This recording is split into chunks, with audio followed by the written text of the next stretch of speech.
Hey, Eric, what is your most recent tattoo? Yours is probably the most recent of the band. I got this sweet World War II bomber tattoo. You did. In Glasgow in 6 hours. I went and sat down. It was miserable. But there's a place called Rock and Roll Tattoo in Glasgow. It's has really amazing artists, and this guy named Merrick did it. He's from Poland. But I'm a huge World War II history fan. I read a lot of books about World War II history. I'm a big aviation nut, so I wanted to be a pilot when I was a kid.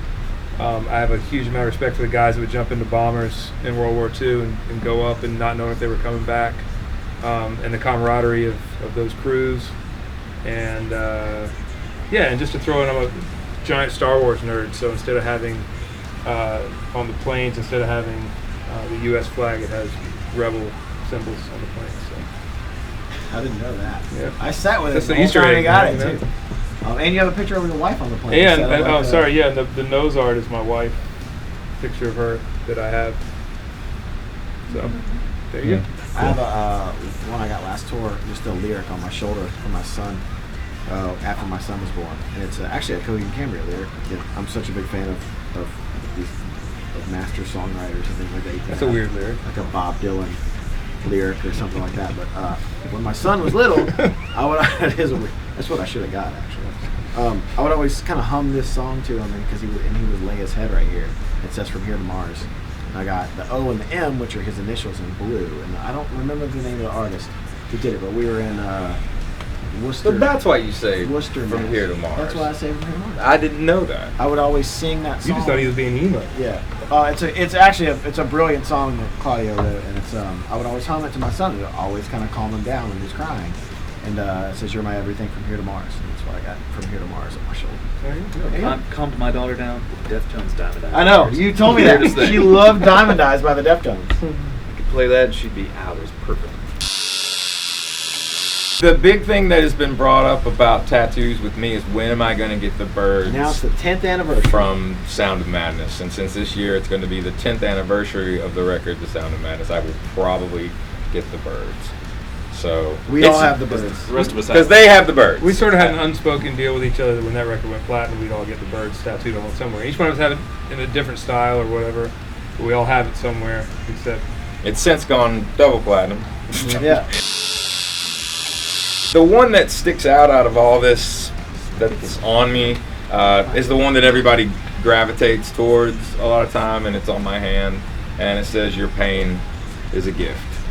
So I think sometimes the statement in that is, I'm not talking about your pain, I'm talking about mine.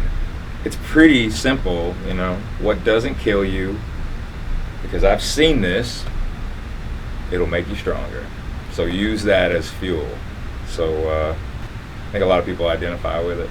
So. And just to piss people off on the internet, he actually had it's YOU 'RE. You are pain as a kid. Just to make grammar people really upset. Yeah.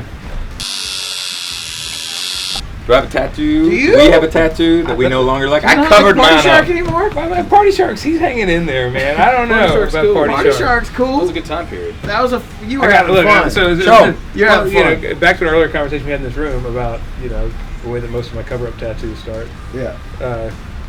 Me and my tech at the time, Zilla, and Teresa, who was our merch coordinator, were all day drinking on a day off many years ago, and This was in Australia, I think. yeah, no. This was in like Wisconsin, in Wyoming somewhere or something. When he says day drinking, he means each one of them had a bottle of whiskey. Yeah, basically. Like not just one. There was a bottle. different. Everyone it was a had a different bottle of It was whiskey. a different time. It was a different time. 1957. But we all went and got the same tattoo. We all got Party Shark. Party Sharks. He's saying, yeah, he's all excited. He's got a bottle of Newcastle Brown in his fin, because that's what I was drinking at the time. There's a red Solo cup hanging out behind him, and he's just partying. So we all got the same Just being a tattoo shark? in the same spot. I'm not done with him yet. He'll probably be there forever, but I would I hope. That's the Party Shark. it is, man. But Think back to a long time ago, a far time away when you were partying yeah, with Shark. I was partying. I was partying. You were partying. I don't have any tattoos I dislike. No, I covered mine up. Did you? Yeah. You covered your crazy alien baby up.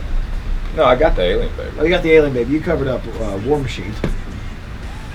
Yeah, something like that. I Machine can't remember of what War. it said. Yeah, Something doesn't like matter. What's next? Moving on. There's been a lot of cool Shinedown tattoos that fans have gotten. Man, there's some What really was the cool one guy when you ones. had the Kansas Yeah. City. That guy, man. Leave a Whisper album cover?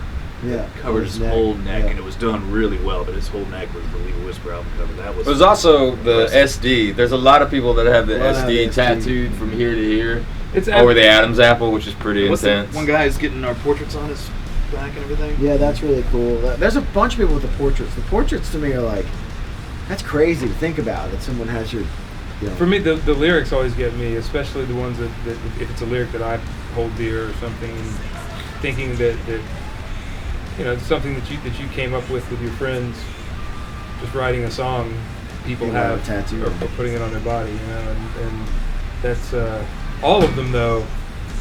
All of the tattoos, Shinedown tattoos, are It's unbelievable. it's amazing. Yeah, Yeah, we don't- it's an honor. I mean, it's- you know, we because don't- it's We don't have pads where to look at those. You know? No. It's like we see a lot of them.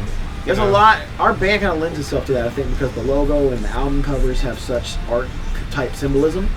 But you know, a lot of people go, "Oh, cool, you have a tattoo." Like we take that; it means a lot to us, and I think we go out of our way to let people know that when Yeah. they come up to us. And there's so many creative ones. I remember, I think you and I saw one recently where it was like all the album covers, kind of like somebody had found a way. They put like the snake and the egg in the tree, and then the birds are flying out of the tree. There's just such a cool way to do it, and they find different ways to make symbolism of us or our songs or signatures or whatever mean something to them, and make it into art that it's going to be on the body for the rest of your life, unless you get it covered up. I had a girl come to me and she had a staff of music on her arm. She goes, "Look," and I'm like, "Yeah, that's awesome." She goes, "You know what that is?" And I'm like, "I don't read music." Really. You She broke her heart. She goes, "That's Unity." She had like the piano part from the beginning of Unity tattooed on her, you know, Yeah. and that was it. But I think that's, you know, just stuff like that. Do you think that's kind of like the when people get back in the day, we get the Japanese letters and the internet wasn't around and get picked up and they're like, "Oh no, that's just Brick House." She got Brick House.